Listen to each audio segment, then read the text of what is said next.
Hello, welcome back to the fourth episode of the Triboro Podcast. I'm your host, Justin Alonso, joined by my co-host, Nick O'Brien. Welcome back, everybody. I'm doing all right. I don't care. Okay. All right, so pretty much what we're going to talk about, the opening day rosters and the reactions, or at least what we know of so far, because as of recording, it's about 3:30 on Tuesday, so we don't know the finalized for at least the Yankees. Pretty sure for the Mets, too. Yeah, Mets still haven't finalized everything, but it's kind of like what we know and what we expect. Our reactions to that, just a quick little injury roundup, and that's really about it. Yeah. One thing we're going to introduce, just to see how it goes, is if there's not really much to talk about in the introduction, kind of do a quick hot take.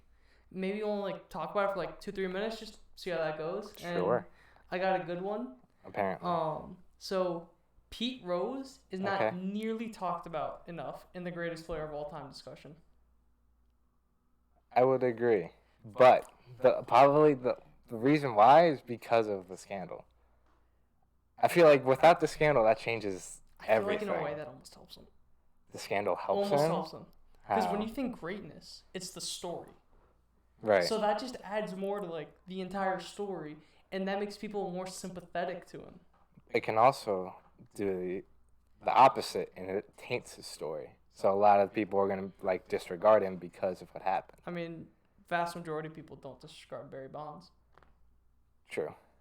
So that's not nearly as bad as Bonds. Depends who you talk to, probably. To any intelligent person, that's not nearly as bad as Bonds.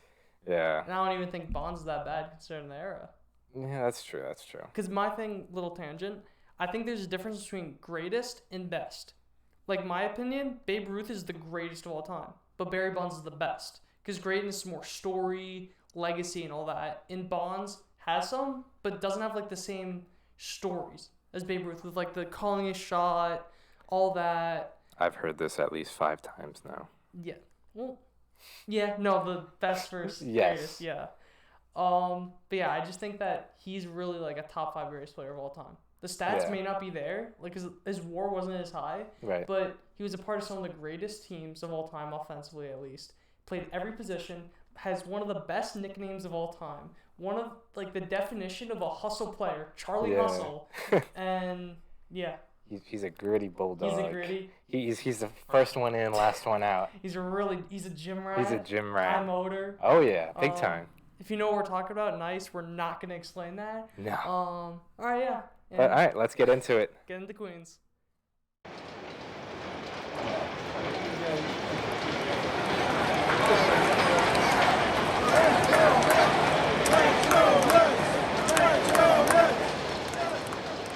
Now entering What's going on, everybody? Welcome back to Queens. Today we're gonna have some injury updates. So start things off. Nimmo had a scare a couple weeks back. We talked about it last episode. His sprained ankle knee that looked thing. like an ACL to me. Initial, especially when you saw Gavin Lux, I thought initially that's what Twitter also thought. But he's all right. He came back for the final 2 games of spring.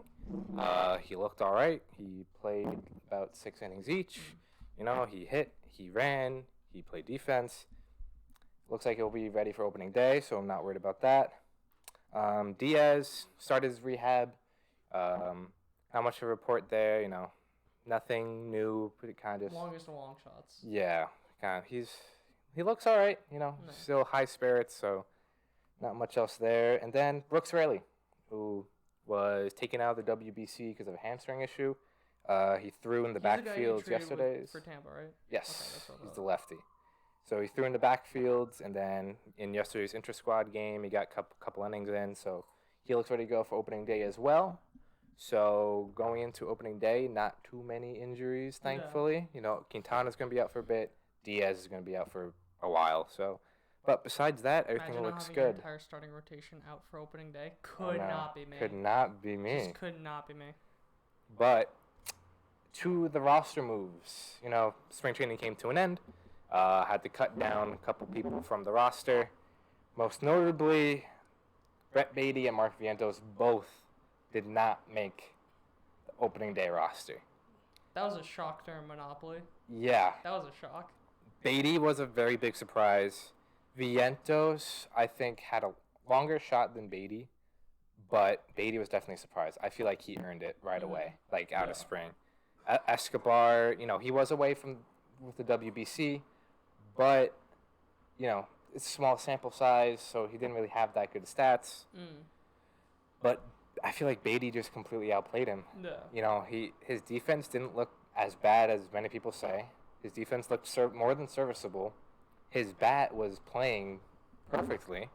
I thought he had it locked up, but the Mets had other ideas, I guess. And I don't hate starting him in AAA.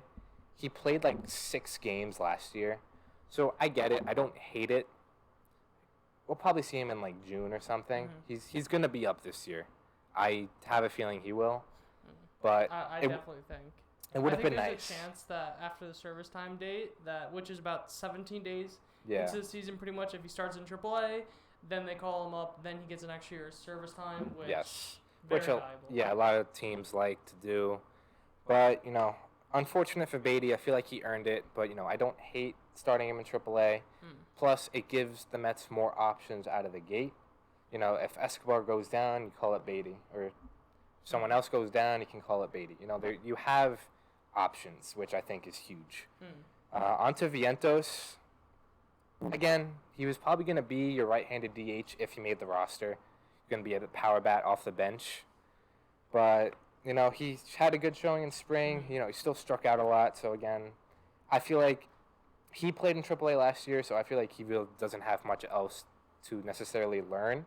So I feel like he should have been up as well, especially because Darren Ruff designated for assignment. I was sad to see that.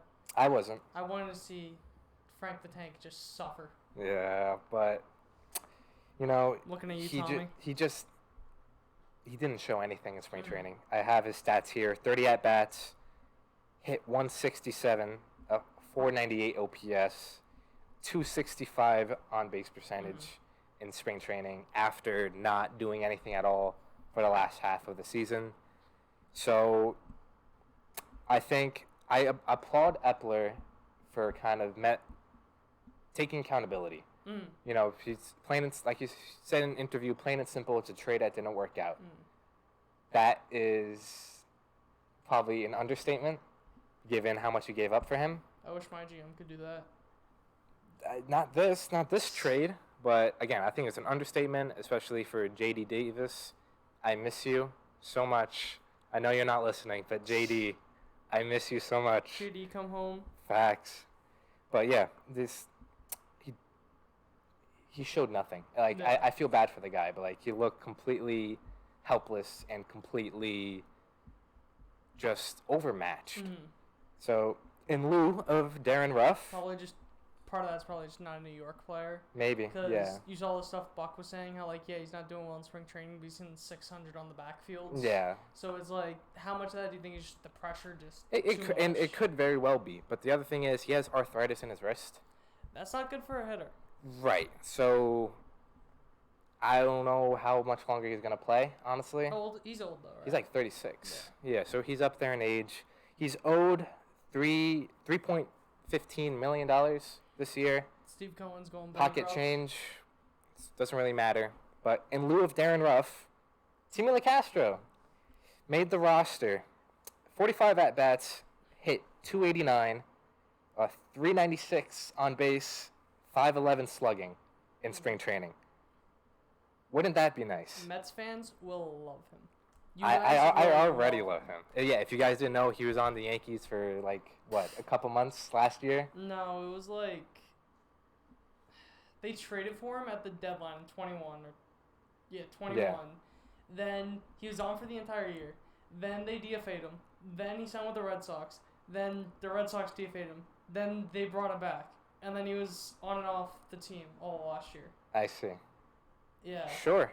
But he's not going to hit 286, and he's definitely not going to have a 907 OPS. He's going to hit 2 random home runs in a blowout. That sounds about right. That is what he does. But something he does bring to the table, 6 stolen bases in spring, never caught. I feel like speed is something that Mets are kind of lacking on the bench. So Castro brings. Yeah, that's his main pinch runner thing. Pinch runner, defensive replacement, if that. So, and any offense is a plus you get from him. But the thing that makes this, the thing that really makes this head scratching is you DFA Ruff, which you would think would open a spot for someone like Vientos or Beatty, because you bring up Vientos, he's your right-handed DH. You bring up Beatty, Escobar is your right-handed DH. So now I can't help but look at this. Not only did you just DFA Ruff, you're giving a roster spot to Tim LoCastro over Brett Beatty or Mark Vientos. Like, forget it even if Ruff didn't get DFA'd. Giving Ruff a roster spot over Beatty and Vientos. But now, if you replace Ruff with LoCastro, which is what they're doing, you're giving LoCastro a roster spot over Beatty and Vientos. Yeah. That doesn't sit right with me. I feel like there's an easy solution, which I feel like the easy solution was just never to sign Tommy Pham. Oh boy, do I wish they didn't sign Tommy Pham. Just throw in LoCastro for Tommy Pham's spot, and then bring up Beatty or Vientos, because now LoCastro could be your fourth outfielder. Exactly. Now you got to deal with this shithead Pham. Better defender, significantly faster. And he's probably a better clubhouse guy. I have not heard one thing either way, and I feel like if you don't hear something about someone in New York, that's like a good sign. It's probably a good thing, yeah. But again, Pham has a roster spot because, there's $600 million why he has a roster spot. So that you can't really help that. I mean, Cano had 40 million reasons why. True. So you never know. Sucks a month into the season. Or he's like a clubhouse rat, then, they could cut him, but as of right now, it looks like Pham's your right-handed DH, which I don't exactly love, but... It's such a weird move. Like, that Tommy Pham signing is like a signing of the Athletics. Where it's like, just hope he does well, trade him at the deadline. Right, like, that's not a contending team move. Right, I don't exactly understand the Pham signing. I don't exactly giving LoCastro a roster spot over Beatty or Vientos, but at this point, what else can you do? They'll probably be up later this year anyways. To the next roster move, David Peterson was named the 5th starter. Like I talked about last episode, I feel like he deserved it. I think he deserved it after last year. I thought, he would slide into that 5th spot automatically. I didn't think they were going to sign someone like Quintana, but obviously since Quintana's down, Peterson takes a spot. And he had a really, really good spring. 12 innings pitched, 1 hit, no earned runs, 13 strikeouts. The alarming thing is he did walk 8 batters in those 12 innings. So he doesn't give up a lot of hits, but he's walking a bit more guys than I would like to see. But regardless, I think he was the better option out of him or Tyler McGill, I agree, who was optioned to AAA. He also had a good spring. The last couple starts were pretty rough. His overall numbers, 17 innings pitched, 14 hits, 10 runs, 7 earned, 13 walks, 12 strikeouts. And in the last 2 games... You never want more walks than strikeouts. Right. In his last 2 games he started for spring, 8 2/3, 8 hits, 9 runs, 6 earned runs, 10 walks. So I think that kind of put the nail in the coffin there. So he's going to start in AAA. It kind of sucks for him because, last year... opening day starter for the Mets. I mean, he's the opening day starter this year. He is the opening day starter for the Mets in Syracuse. In AAA. The Syracuse Mets, not the MLB Mets. So it kind of sucks for him, but I think this was the right move. I like it. I think Peterson's we kind of talked about it last year. Peterson has the higher floor, lower ceiling. McGill opposite, lower floor, higher ceiling. I think you go for the sure thing, like with Peterson. Yeah. And then you see what you can get with McGill maybe later down the line. Especially that time in AAA. I think he's only going to help. Like, I don't think Peterson really could have done more in AAA. I agree. And McGill, if I could... Yes, McGill. McGill, he's going to get a lot more time to develop. Yep. And I think as long as he stays healthy, I think only good things can help with that development. I agree. And look, I'm sure we're going to see him up in the majors at one point. Yeah. Whether it's a 6 starter, someone goes down, doubleheader, whatever. We'll see him once. 20, 30 games in a row with no off days. Right. You never know. We'll see him. Yeah. Lastly, bullpen options. These aren't official, but given who they optioned, these are the last 3 remaining. So you got John Curtis, who's looked fantastic this spring. Dennis Santana. Where was he? Curtis? He was somewhere else. Where was Curtis was on Miami, but Yes. they signed him for a 2-year deal. He missed the entire of 21 with Tommy John, so he's now back in 22. he? Yes. Okay. They picked up Dennis Santana off of waivers from, I believe, Texas. He looked good. He pitched a couple innings with the Mets. He has some good peripherals. So, again, back-end reliever, Don't really. those guys are going to rotate in and out. So we'll see what we get When from you- him. Either you're in a blowout, or either way, just Yeah. get like 3 innings. Who cares about the ERA? Just Right. get the outs. And then Eliezer Hernandez looks to be that swingman, which I thought Joey Lucchesi would have been. But Hernandez is going to Still be a the fake name. Hernandez is probably going to be your swing guy, spot starter, like another blowout game. You need a couple innings. So, again, not official, but that seems to be where things are heading. So, I'm sure we'll hear more tomorrow, the official roster spots, but as of right now, that's what it seems to be. Now, for the exciting things, opening day. Yes. Get excited, people. Mets open up in Miami on Thursday, March 30th, 4:05. Max Scherzer versus reigning NL Cy Young Sandy Alcantara. My NL Cy Young pick, so he's Yes. gonna go 7 scoreless, Well, here's the thing. 10 scoreless. The Mets versus Alcantara. For his career, Alcantara has started 14 games, 94 Small innings sample size. pitched, 2.97 ERA. Not bad, but It's crazy that like you're saying that like it's a good thing, but relatively it is. I know. Like a sub-3 ERA is like incredible. Right. But I feel like, especially last year in the Cy Young year, 4 games started, 27 innings pitched, 3.33 ERA. So they again, 3.33 is crazy. very good for a You said pitcher. 27 innings. Yes. Average about 7 innings a start. Right. But in his Cy Young year, the Mets handled him pretty well. So I think this is going to be a good game.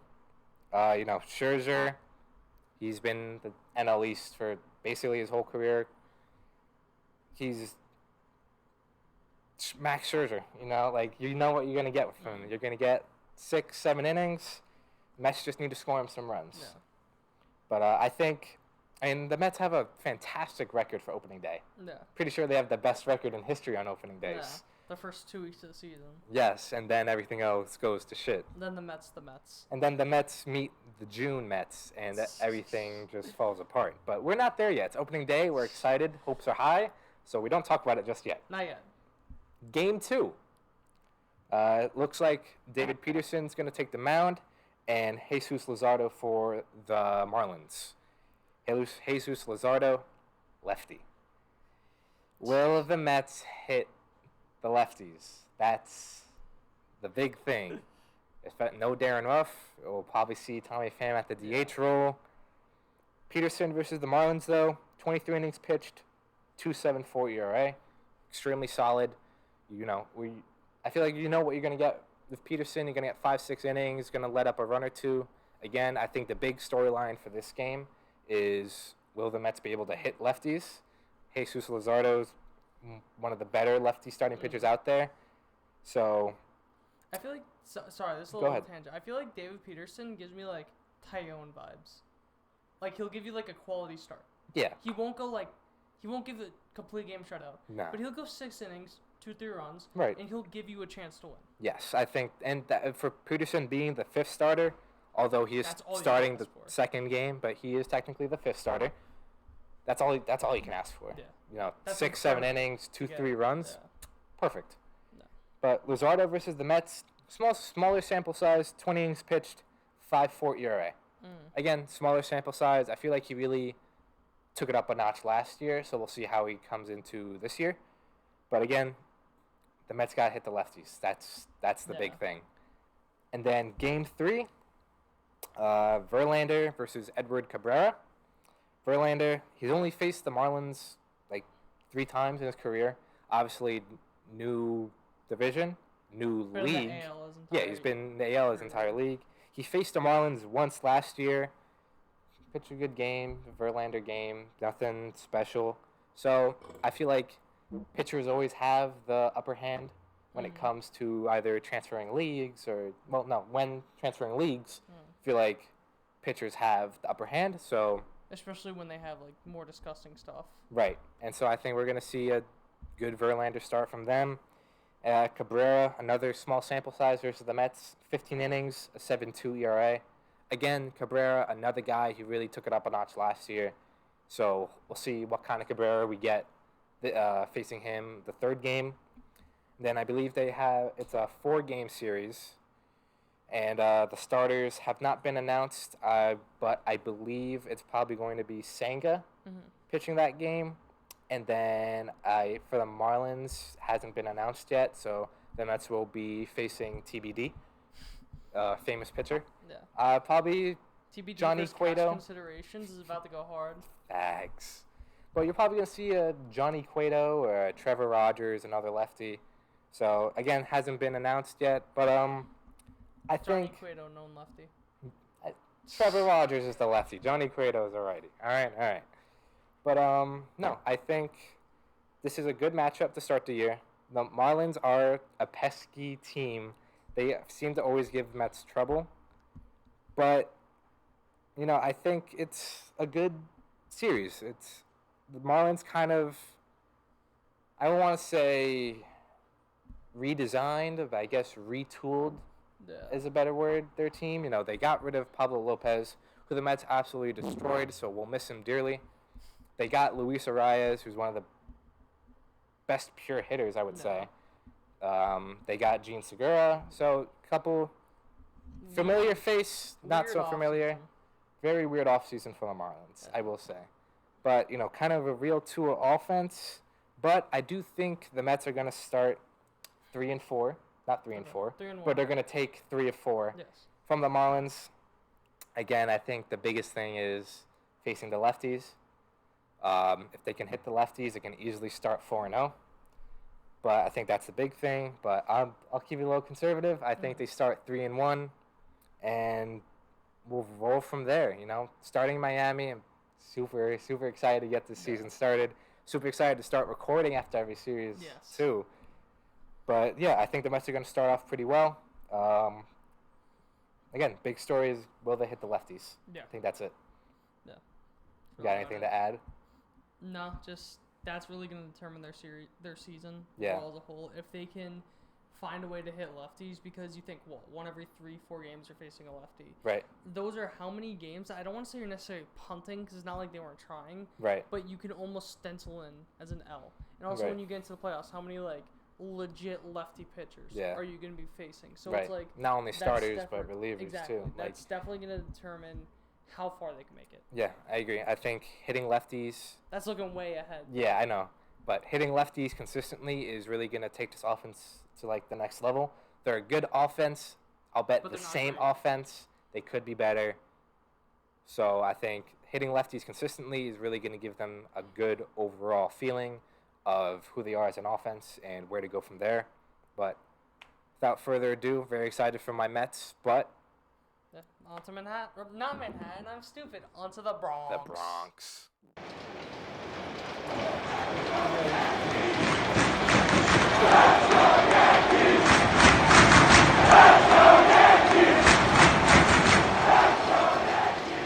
Now entering the Bronx.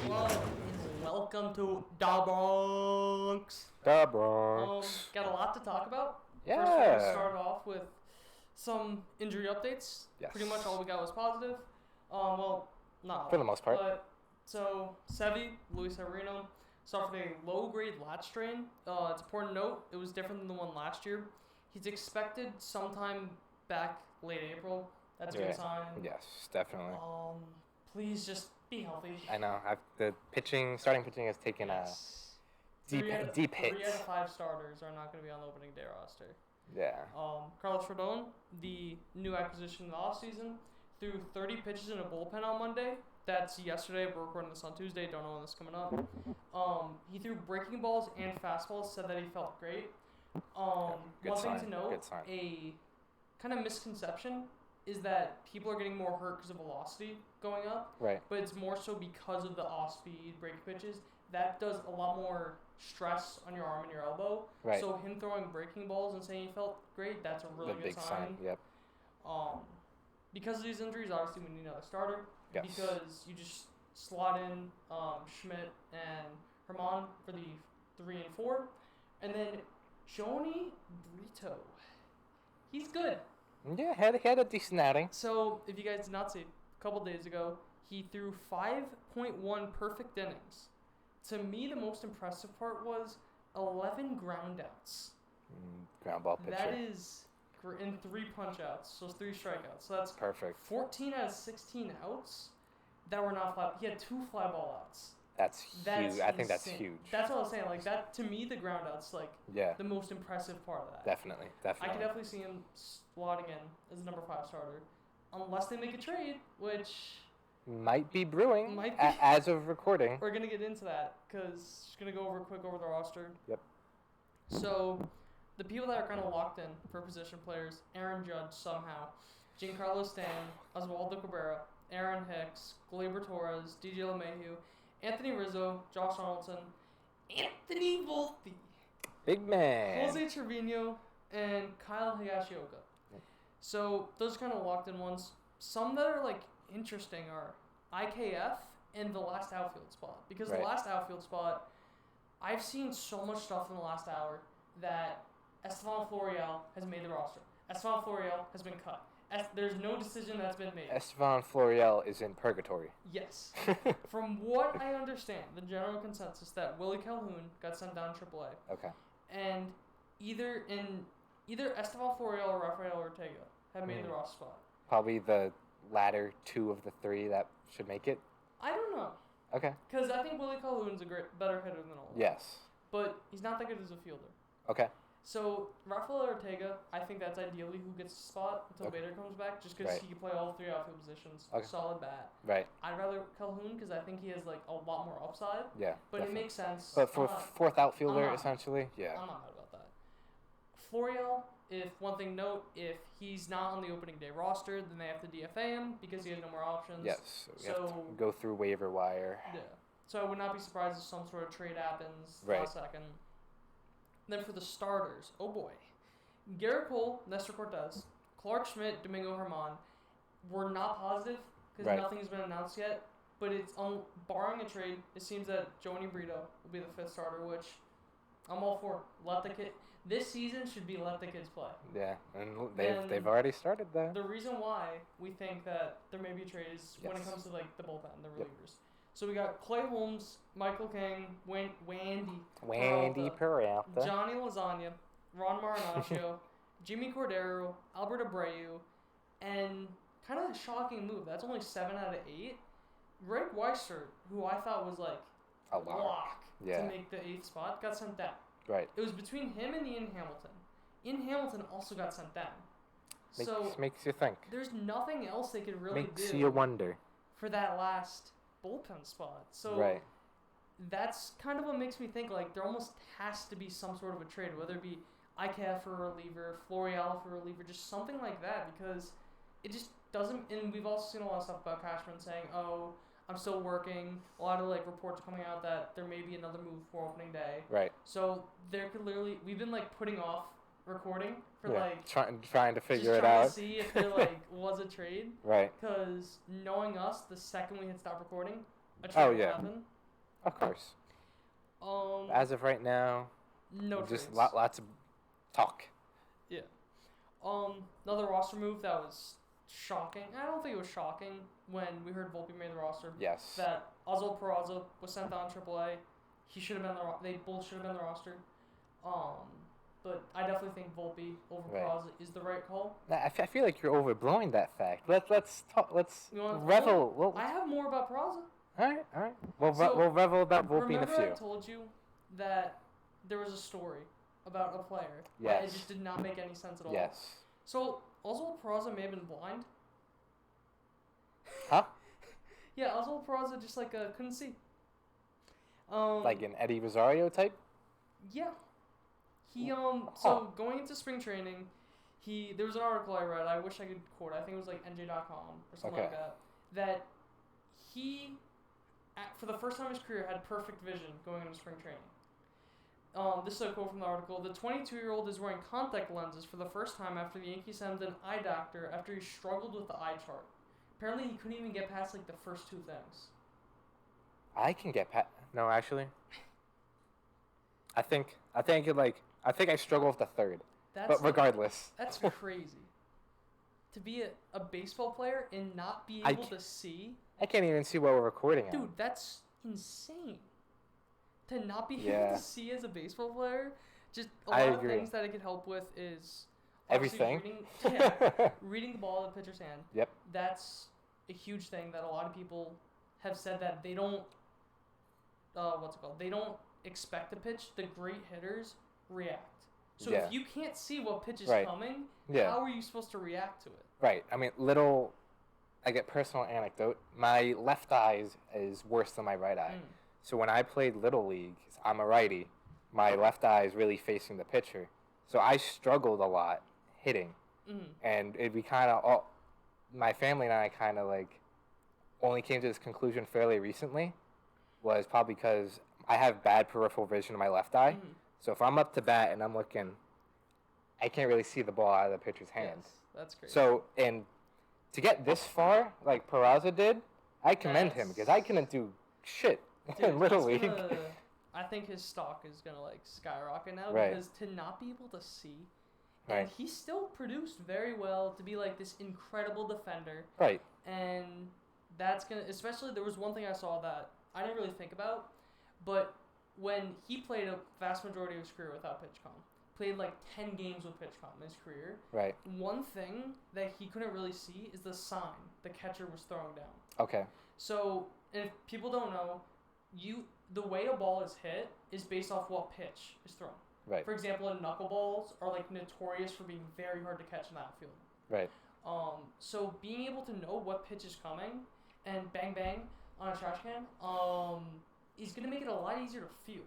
So if you're giving a guy who's like already known as an otherworldly fielder the ability to know what pitch is coming, the ability to see, that's like, wow. Yeah, that's a crazy story. I'm glad you waited to tell me that because I wasn't expecting that. The reaction on the podcast would be a lot better. No, I think that's definitely huge. Definitely kind of changes my outlook on him. Yeah. Honestly.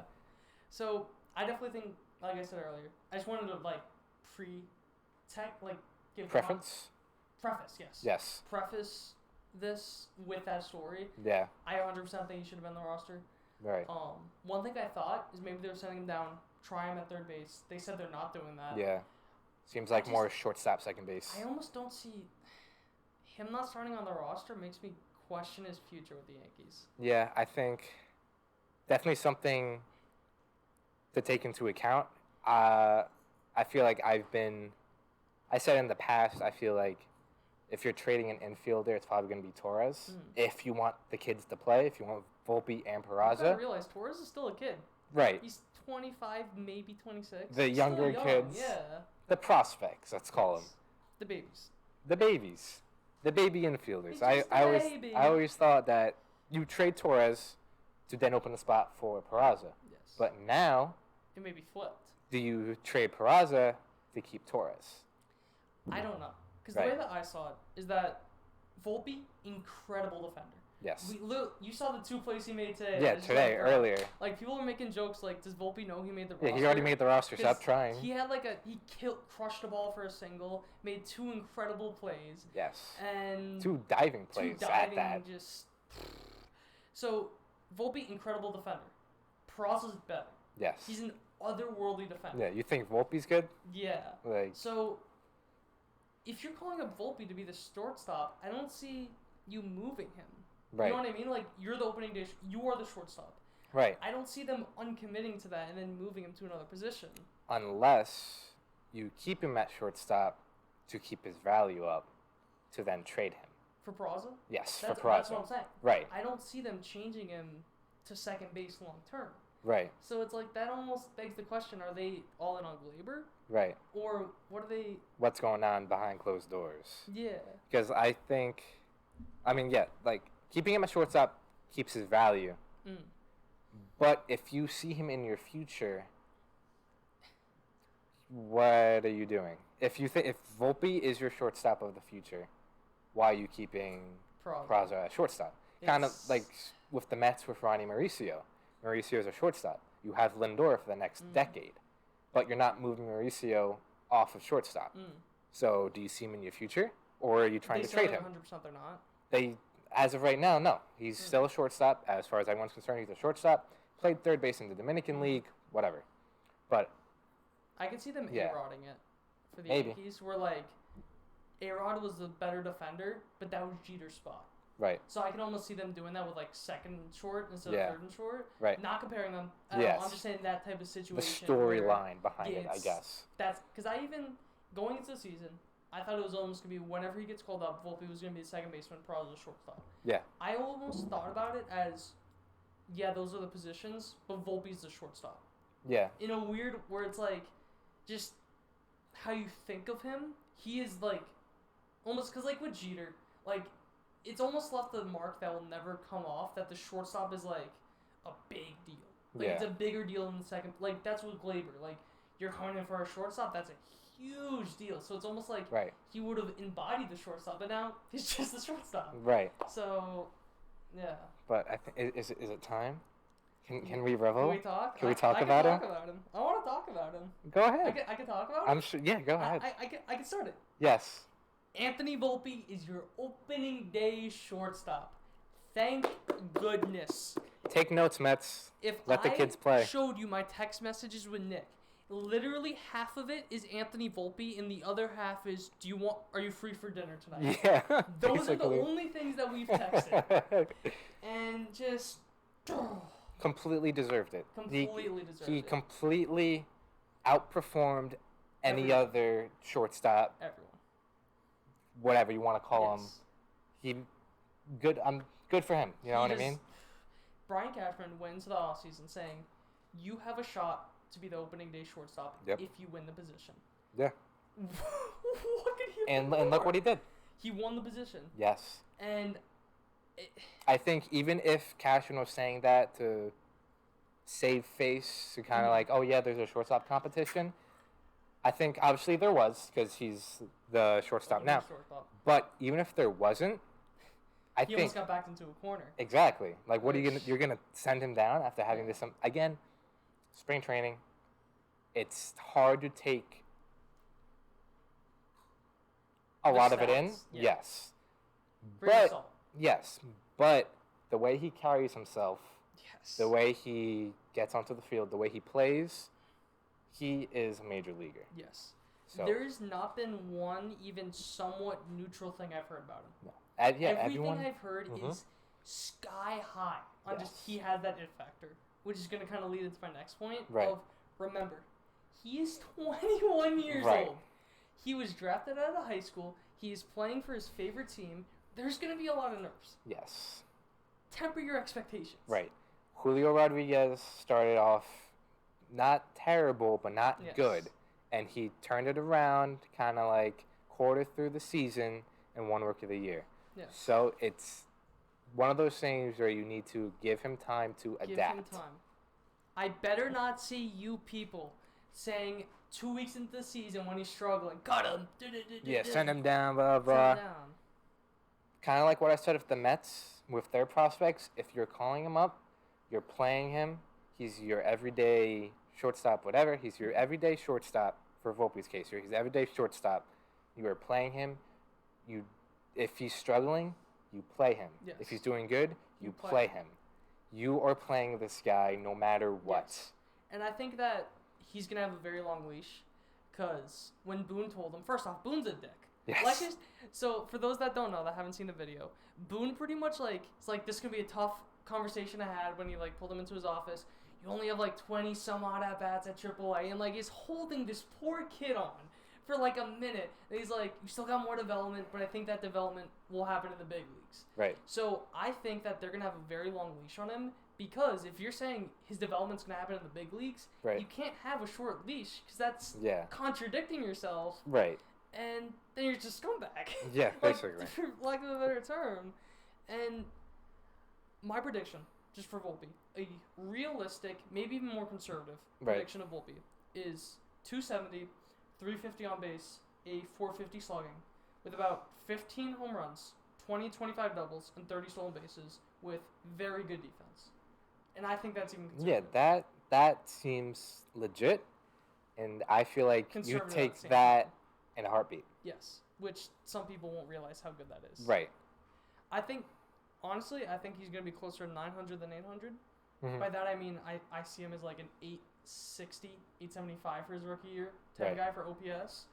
I definitely think the plate presence he showed was a lot better than I expected, so I could definitely see his on base being really will high. bump up. Okay.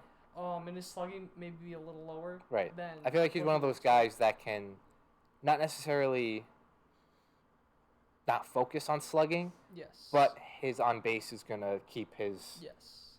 Eh, OPS high. OPS like afloat. Yeah. I agree with that. I think that one thing is like he has like some good pop. I think that he may like 1 year in his career at his best could hit 30. Yeah. Maybe 1 year. Yeah. But I think he's gonna be a lot more doubles guy.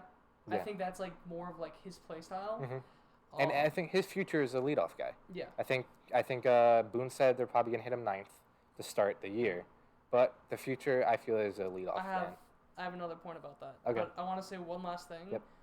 We were kind of talking about like he has that it factor and all that and all these like expectations people are putting on it. Yes. If there's any kid that I've seen in the last couple of years, just from what I know about prospects, that can handle these expectations, it's him. Right. Just all the stuff you've seen, but then at the same time, you also don't want to put so much pressure on him. Yeah. So let's just temper the expectations. Let's Yes. not dig through his social media, Yeah. like we've already done. And by the way, the DD thumbs down thing, if you think he was making fun of DD, you are a buffoon. You are a bozo. I know. If you don't remember that the Yankee celebration was the thumbs down, then you are not a real Yankee fan. You are a bandwagon, but still listen to the podcast because we need the views. Regardless, So let anyways, Anthony Volpe be Anthony Volpe. Yes. He's not going to be Derek Jeter.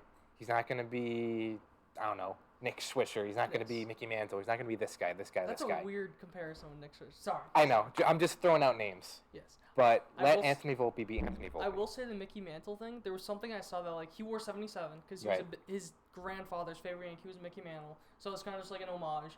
And someone said, "Oh, let him wear 14 because he's 7 times 2 because he'll be twice the player Mickey Mantle was." Bro, what? Even if that's a joke, this kid is on Twitter. This kid has social media. I hope he just doesn't have his phone for the entire season. I know. Like, I that's agree. Ridiculous. Temper your expectations and let the kid be Let himself. him establish his own legacy. Yes. We call him kid, and he's like He's older than a us. year or two Yeah. older than us. Yeah. He was literally he played again for you know this because I've told you a million times. For you guys that don't know it, he was a rival school of like high school of mine, and when I was a sophomore, he was a senior, and I have friends that like played against him, so that's kind of like surreal Right. when you really think about it. Yeah. So that's part of the reason I really like him because Yeah. I can say like I know people that Kind played of that against him. that hometown kind Yeah. of callback. But as you were saying with the lineup, Mhm. Boone said that he was, like you said, he was expected to start in the 9 hole on Yep. opening day. I don't hate that. I Right. think that's the second place I would have put him. Okay. I think that's good to start. Lower the expectations, double leadoff, I like that. I think that one of my least favorite places to have him is the 5 hole. Because Yeah. I've seen a lot of people say that. He is the perfect leadoff hitter, and I just think that to not have DJ LeMahieu at leadoff is massive for this team. DJ, phenomenal leadoff hitter. This isn't a knock at him. It's just I would much rather have one of the best guys with runners in scoring position hit 5th, Right. so that way he has a lot more time to hit those, or a lot more opportunities to hit those guys in. Yeah. No, definitely. So I that's agree. just like and I feel like it just the 5 hole doesn't fit his skill it set. doesn't. It's like that's like I've seen a lot of people say like hit him 5th, like that just No. doesn't make And sense. Yeah. Like what? You're gonna hit him. Stanton's probably your 4 hole. Yeah, like- You're gonna hit him behind like Rizzo, Stanton, and Volpe. That just It I just would- that doesn't exactly make sense. Like I said, perfect leadoff guy, I think 9 hole is a good spot. I think that's second leadoff. So I don't hate that, but I also want him getting more at bats. Right. That's because his whole game, if anything is going to translate, it's going to be speed and defense. Yeah. So you want that guy running everywhere. Yeah. I want one thing. The Yankees, they've been better about it, but they've kind of like been more cautious with stolen bases. I don't give a shit. I want him running wild. Especially with the bases. I would much rather him almost get thrown out and take a lot more chances than not. Because I want him to build that confidence. I want him to get that experience. I think that's his many insane skills that he has. His speed and his defense are going to be insane. Right. Insanely valuable, especially his rookie year. Yes. He's a 50 stolen base kind of guy. 50 stolen base. Especially with the new bases, then the pickoff rules and all that. And keep in mind, he's had them for the last, his entire career in the minors. Oh, yeah. I forgot. A lot of pitchers in the major leagues, they haven't had that. They may not be as used to it as him. So I put 30 stolen bases in my realistic prediction. He could have more. I probably expect more. It's because I put 350 on base. Yeah. I think it's going to be higher. If that's even 380, he probably is going to get 40 bags. Right. So yeah. His speed is insane. And he needs to run. Fun. Yes, he's going to be a fun player to watch, unfortunately. Yes. For my end. That's really it. I got about that. I got the predictions. Yep. I think the Yankees are either going to go 2-1 or 3-0. Right. I just think they always start slow. I do think there's a good chance they sweep the Giants, and I also think there's a good chance they go 2-1. A lot of the starters weren't set for both teams. Right. All we know right now is Garrett Cole versus Logan Webb. Who knows? I'm just taking Cole based off just track record and all that, but I don't think the Yankees have ever seen Logan Webb. Really? Okay. Ever. Maybe once, but I don't even think that. Right. So who knows what's going to happen there. We don't know who's going to be the 2 and 3 starter. I think Schmidt is locked into Game 2. Okay. Game 3, no one knows. I've seen some people say Brito. I've seen some people say Nestor. I've seen some delusional lunatics say Domingo Herman. So no one knows what's going to happen. Nothing's set in stone. Nothing at all. So it's kind of hard to go. I think they win the Cole game. I think they take a loss in either second or third game, depending on what happens there. Right. And kind of just on overall predictions, I definitely think that DJ is going to have a big series because I think people don't realize how big of an impact a healthy DJ LeMahieu has. Yeah. He was our best hitter in 2019 and 2020. Right. Better than Judge, better than Stan, better than every hitter we had. Keep in mind, I think he should have won the MVP in 2020. Right. So I expect a huge series from him. Judge is just Judge. I think that it's almost going to be almost like how people they would play against their old teams. Yeah. Almost like that in a way. You're gonna verse Arson Judge and the Giants. Then really the only other prediction I have is I think we're gonna see at least 1 or 2 very exciting things from Volpe. Yeah, whether that be a great defensive play, a stolen base, or just something electric we're gonna see from him. Yeah. Again, temper expectations, but I think he's gonna bring a lot of energy to this team. I agree. That's really all I got. Unless you got any. No, I think bringing up Volpe was the right move. Yes. Take notes, Mr. Met. Big middle finger to service time manipulation. If that's the case, but bring up Volpe was the right move. I was saying in general, not necessarily for the Mets. Fair enough, but I applaud the Yankees. They made the right choice. I did not expect it. I'll be honest. I did not. The more went on, the less. The more went on, the more I got on board, but the less I thought it was going to happen. I agree. So I'm happy it did. I'm very excited to watch him play, unfortunately. But no, I think opening day is very, very soon. Close. So we're very excited. Yes. With that in mind, we'll see you in Manhattan where we're going to do some over-unders.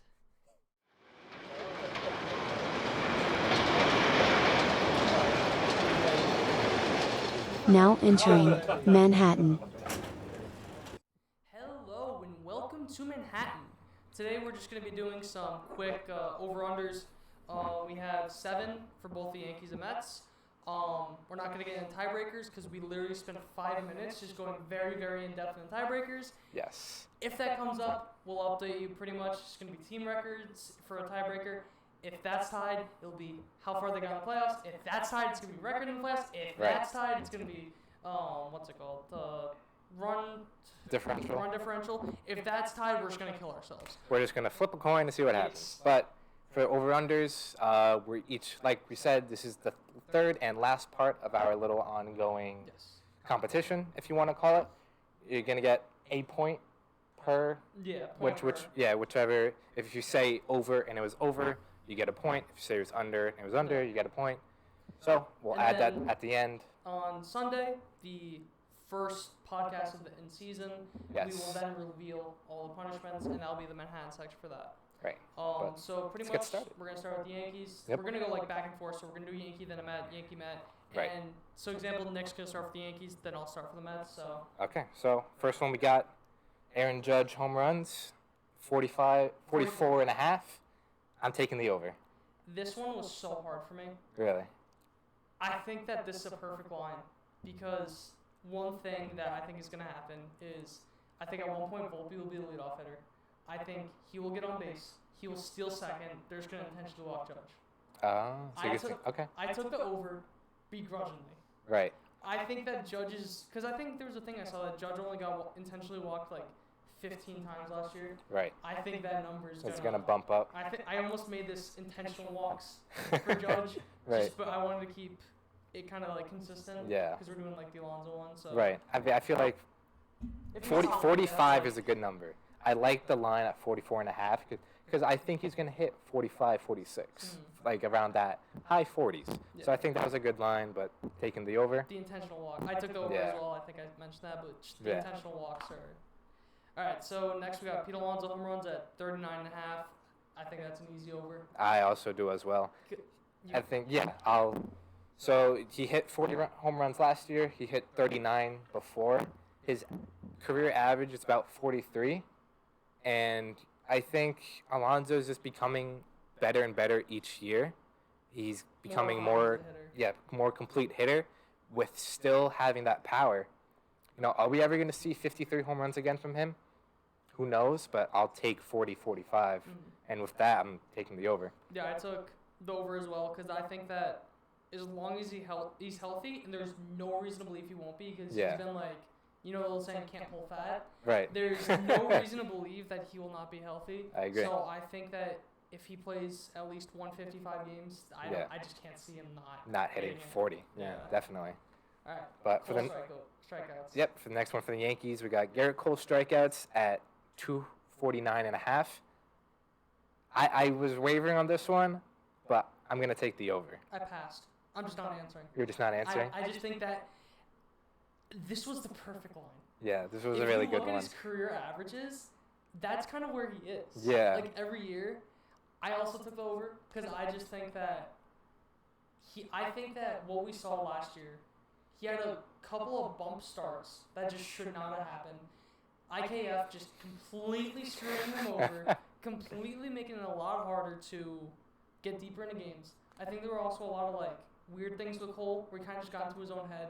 He fixed that. Right. So I think that the over, it's a phenomenal line. I'm also taking the over. Yeah, I mean, say what you want about Cole, but he pitches every fifth day. He's going to give you 200 innings, and he's going to strike guys out. So I think, for me, after a little bit of thinking, I think it was an easy over. I don't know. I think just because of the volume. I think he's like, if you're putting a bet on who's gonna have the most strikeouts in the league, I think Cole's like kind of the safe bet. Right. Safe and smart bet in a way. Definitely. So yeah. Yeah. So next is Max Scherzer strikeouts at 219.5. I took the over begrudgingly again, just because the age, he's really getting up there. I had the under at first because I was like, okay, the injuries, that scares me. But I really looked at his career. The only year he was hurt was last year. Every year he has 30 starts, and he has at least like 220 strikeouts. Yeah. He's like in that 220 to 250 range pretty much every year. Yeah. So it's like It's hard not to take the over. Yeah, it's like. But I took the under. You took the under? I took the under, not because I don't think he's going to be healthy. I do think the Mets are going to employ a six-man rotation at one point. So I think. Especially for Senga. Yes, Senga, Verlander, Scherzer. Yes, the old man Mets plus Senga. I feel like they're just going to employ a six-man rotation, though it's going to bring his volume a bit down. I do think he's going to hover that 215, 220. I think it's a great line again. But yeah, but I'm going to take the under just because I think not necessarily going to be restricted, but they're going to kind of Play it safe. treat him carefully. Yes. They don't want Which to break him. is smart. Yeah, I also I do. I think it's smart. Yeah, that's that for that. Then Next. Anthony Volpe. I just wanted to say this really quick. Yep. All these lines we got were from the Fangraphs. Fangraphs, we kind of yes. just like took what their the projections were, and then career just, like, average, created- and kind of But Anthony Volpe, stolen bases. I like this line, but 24.5, easy over for me. Yeah. Easy over. I had that, and I was like, I almost wanted to tweak it. Yeah. But it's like I feel like no matter what I tweaked it to, you're just gonna take the over anyways. Yeah, I think my thing I'm at taking the over obviously. right. I think my thing at first was I didn't know if he was gonna make the opening day roster. Yeah, the initial line was like 12.5. Right. So I think it was a volume thing for me, but now that he's on the opening day roster, I think this is an easy over. It's easy. probably the easiest one on this entire list. Oh yeah, definitely. I put just kind of my notes. If anything's gonna translate, it's gonna be the speed. So Right. That's Definitely. that. Next we got Verlander innings pitched at 179.5. I took the under, and Yeah. I also took the under. Again, I think 6-man rotation. Innings pitched are going to be a bit restricted. He pitched 175 innings last year for his Cy Young year, so I think he's going to hover around that 170 innings mark. So I think not necessarily because he's going to get hurt. Again, because of the 6-man rotation, going to like Scherzer, they're going to treat him pretty carefully. So I'm going to take the under there. I kind of have the same thing where you said 175 innings, but you're also not considering they made it to the World Series. That's True. a lot more innings True. that you're putting on that arm. I didn't even think of that. And you're saying that he's 39 or 38. He's probably. I think he's 40. He has now. a walker. Yes. And I just can't justify taking the over because you're saying on the over it's 100 innings pitched. Right. After pitching probably 200 when you include the postseason. That's just coming off Tommy John. Yeah. I think he'll be healthy, but I can't see him. I think he'll be around like 165, 170. Right. I just don't see how he gets to 180. Yeah. No. Especially Definitely. I wasn't even thinking of the 6-man rotation. as Right. well. Yeah. No. That's So that's I'm fair. definitely taking the under. So I think the under is kind of the way to go there.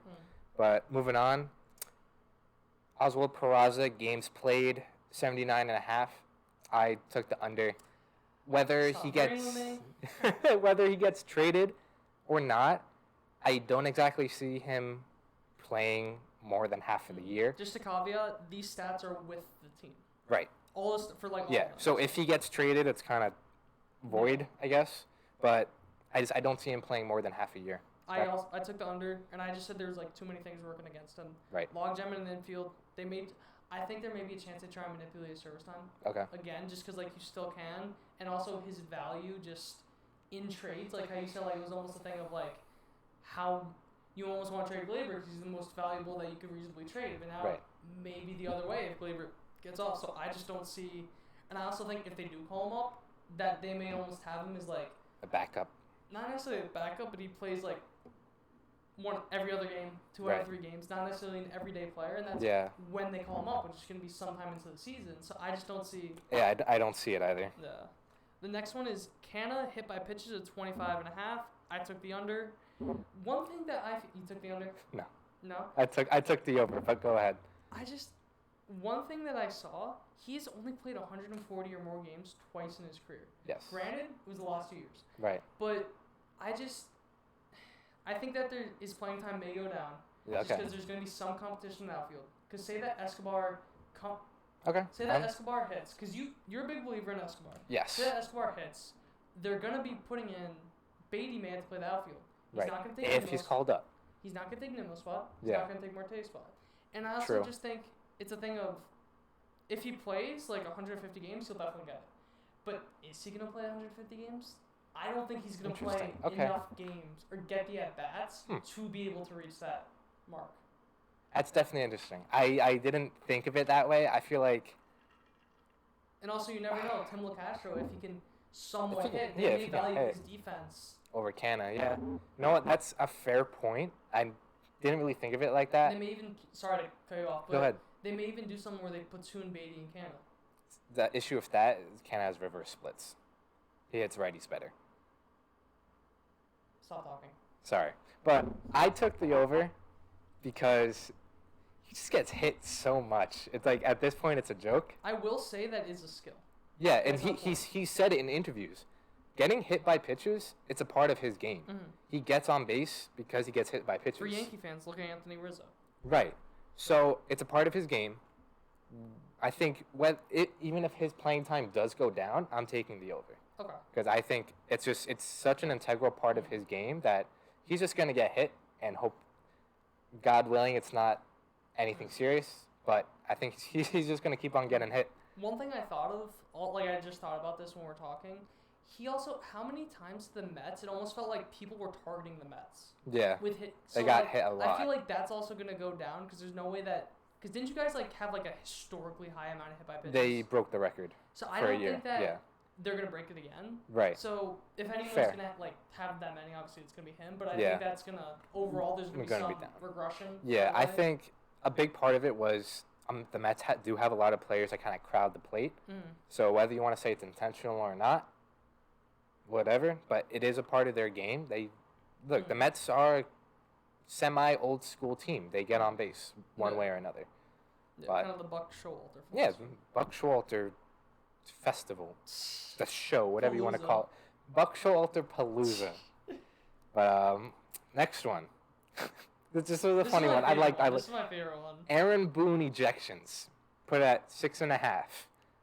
I took the under. I hammered the over. I absolutely hammered the shit out of the over. So, I would have if it was at 9.5, I probably would have taken the over. Really? Yes.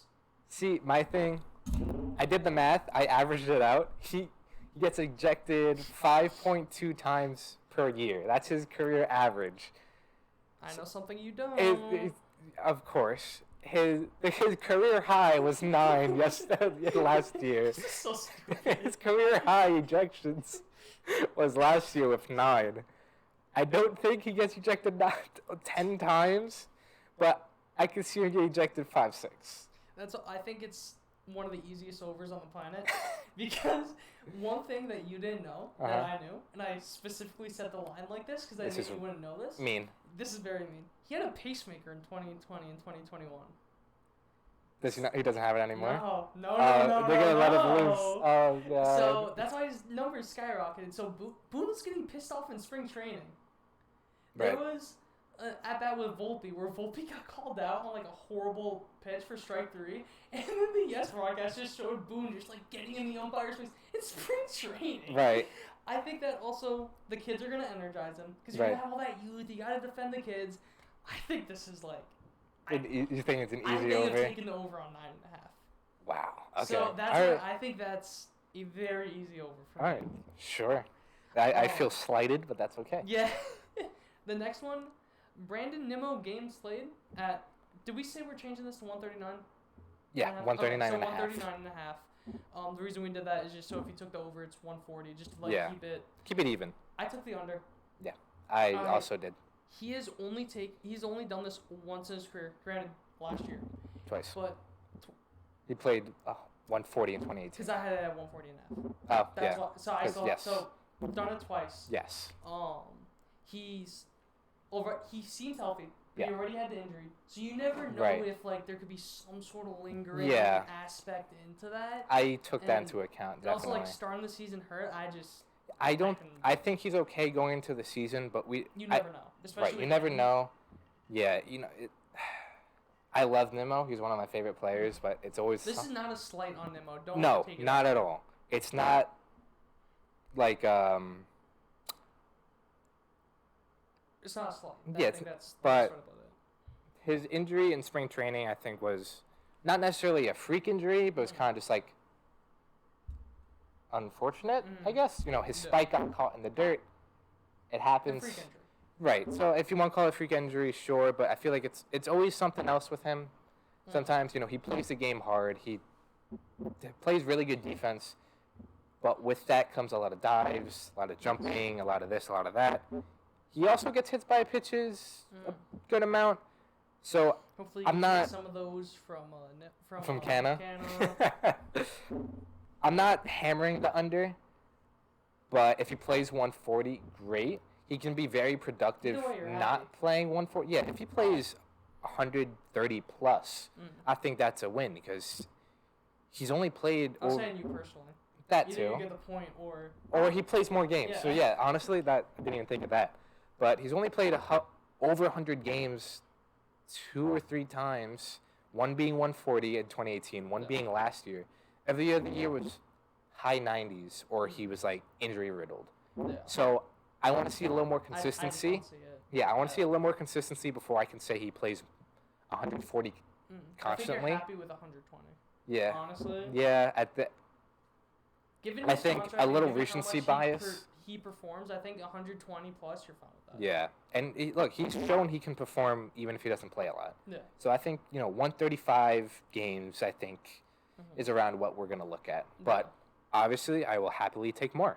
Yeah, obviously. Yeah, but moving on, we got DJ LeMahieu defensive run saved at 7.5. Yes. I took the under. Okay. Would you want to explain that first, or do you want to? You go ahead. I took the over. Okay. The reason I took the over is I think that even when he was hurt with the toe injury, his fielding was not impacted. Right. It was only the offense. I think that if you look at the numbers, his best defensive position was actually third base. Right. It's Yeah, not- I thought saw it would've that. been Yeah. second, but it So was did third I. base. I think he's gonna have like that rover role where he's gonna be like he's gonna play third one day, he's gonna play second one day, he's gonna play first another day. Yeah. I think his primary position on this field is third base. So I'm taking the over like that. Okay. He won the Gold Glove last year, the first utility, right? I'm not on drugs. I'm not sure. I'm I don't 95% sure he won the Yeah. first Gold Glove, like first utility Gold Glove for the AL. Yeah. So I think that's a pretty easy over. It's a Okay. tough line because his career average I think was 7 or 8. It was Yeah. It was somewhere. That's what we said at 7.5. Right. I took the under because of the uncertainty of an everyday position. He was a really good defensive second baseman in Colorado. He wasn't bad with the Yankees, but he did take a step down. A tick down. I think I was looking at it earlier. He had like 18 defensive runs saved in Colorado. When he got to New York, it was like 5. So, and like you said, he's better at third base. But how much are you going to play him over Donaldson? If Donaldson is hitting, Yeah. Donaldson's your everyday third baseman. He's an elite defensive third baseman, so I don't think you can put Let me just- DJ little over sidetrack. Donaldson. Donaldson Donaldson does not get nearly enough credit as he deserves defensively. for December. Yeah, definitely. But yeah, I think it's that uncertainty where I think he's going to be good defender wherever he's playing. Yeah. It's just a little uncertainty where I'm not exactly sure where he's going to play every day and how he's going to perform. That's fair. I think it was a tough line for me. I just think that there's a good chance that I think Donaldson will bounce back. Yeah. I'm a lot higher than most people. But if he doesn't, you're going to play him a lot of third. I Fair. think he will always have a position to play. Definitely. No matter You where have it to. is, You have to squeeze him in. He will find a position to play. Yeah. So the next one we got is Jeff McNeil batting average, right? Yeah. Yes. At 309.5. This Right. was easy over. Yeah. That was. I know. He has done this every year in his career except 2021. And that Which was I the feel like very you original can career. Yeah. just throw out 21. Originally, we had the line around 290 because Fangraphs had him projected around 290. Yeah. And then I literally told you. I- Like, yeah, that's it's- like, I said like that's the easiest. I know. Even So, this is like a pretty. Yeah, easy even one. this, I didn't really have a hard time saying over.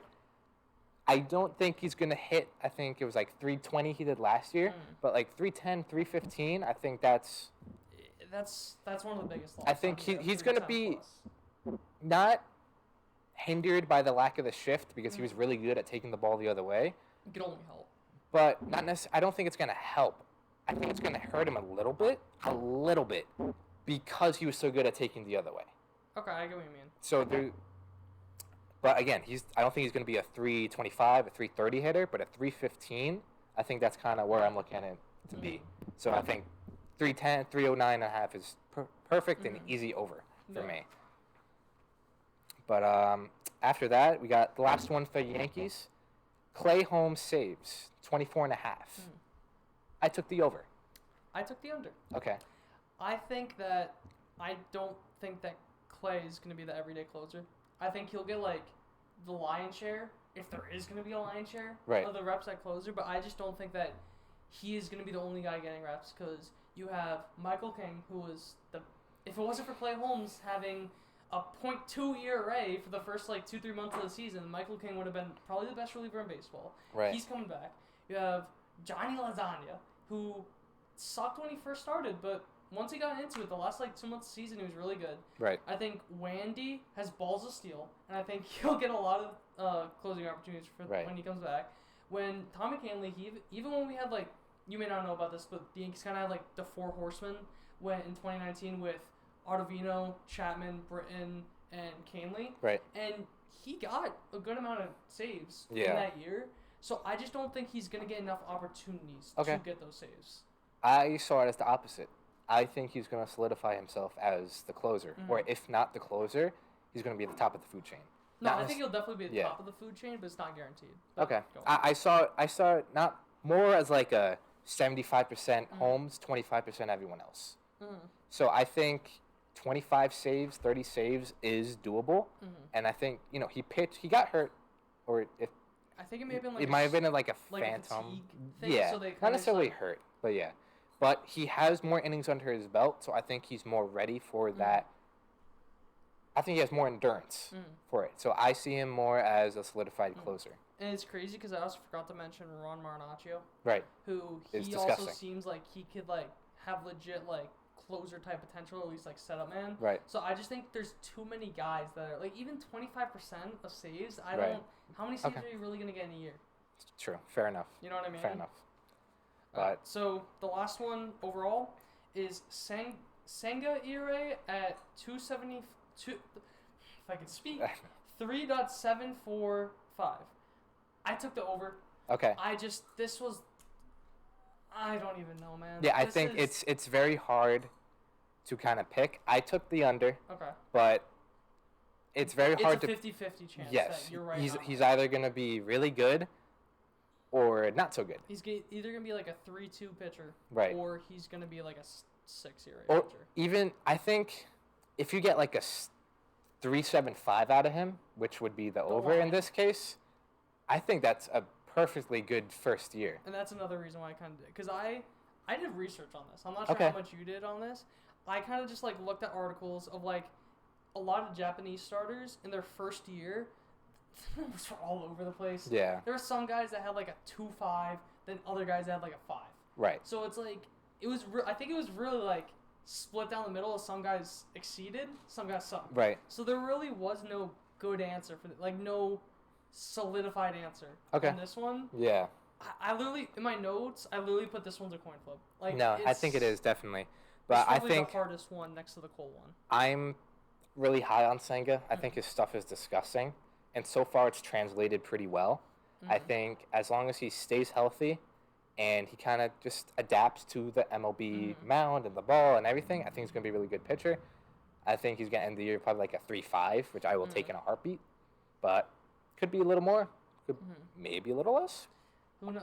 But I'm really high on him. The question marks that he may not be able to, he has 2 really good pitches, but he may not be able that third time through the order. Right. Maybe a struggle for him. That's kind of also what I did. Where the first 2 times through the order, he may have a sub 3 ERA, but I think that third time through the order will kind of inflate that ERA. Yeah, that's fair. That's fair. Especially if they have a 6-man rotation, he may not have as many starts to really get more acclimated. Right. Too. So. Fair. But again, I think, like you said, really is a coin flip. Yeah. Kind of really don't know what you're going to get, but I guess I'm just a little higher on him than you are. But no, I'm not fair. low on him. Yeah. I went to based off the pass. Average, more the what's more likely. Right. I definitely think that he could definitely do what you said, but like I said, who knows? Yeah, no, definitely. But that was the last one. Yeah, that was the last one.